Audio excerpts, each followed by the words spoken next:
This programme is about leadership in adversity. Behind me is the statue of Winston Churchill, and he knew a thing or two about leading in adversity. In this programme, we'll be exploring all the issues relating to leadership in adversity. We'll be visiting a number of guests who are all passionate about leadership issues.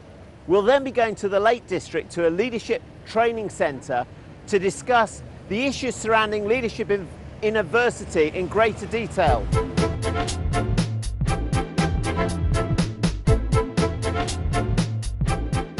In these adverse times, this is presumably where you have to be very strong, is it?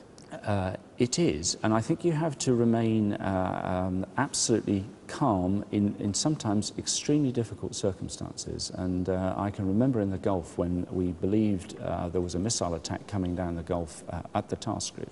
In fact, it went into Kuwait.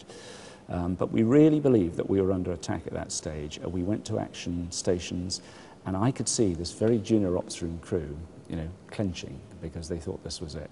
And I could see people eyeing me, and of course I had to stand absolutely rock solid and say, okay guys, keep steady, this is what we're doing, this is what's happening, this is the intent, etc., etc. What's different about leading people in adversity in very difficult times?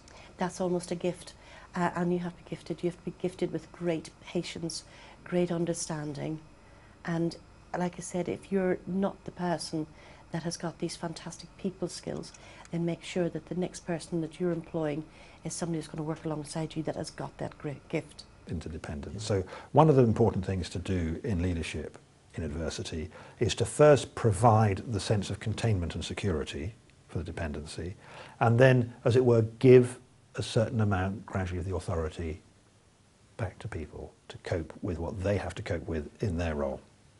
I think you have to be super strong, and the challenges are far greater because in times of adversity your team are going to feel down and they're going to be looking for leadership then more than any other time.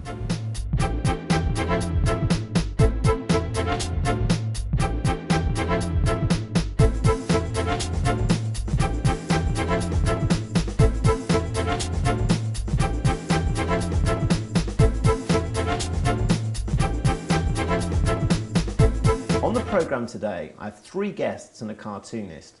My first guest is Barry Rogers, who's an expert performance coach. Welcome to the programme, Barry. Thanks, Jonathan. My second guest is Olivia Stefanino, who is the author of Be Your Own Guru. Welcome to the programme. Hello, Jonathan. Hello. My third guest is David Sales, who's an expert business manager. Welcome to the programme, David. Hi, Jonathan. And finally, our cartoonist is Roy Nixon, who's had over 50 years cartooning experience. Welcome to the programme, Roy. Pleasure to be here, Jonathan. Today we're going to be talking about leadership in adversity. Now, Barry, you've had first-hand experience of leading in adversity. What's different to leading in adversity versus leading in any other time? If you want the honest answer to that, at the time, I thought my world was falling apart.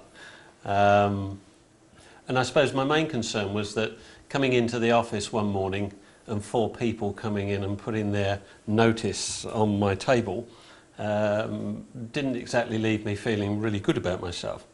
And the other thing that I suppose bugged me more about that was I needed to really dig deep and find some inner strength that I knew I was going to need.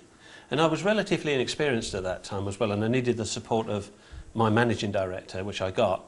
But I had a large sales team, and I knew that things were being said differently to the guys in the sales team to what was maybe being said to me. But that for me was a particularly stressful time in my sales management career.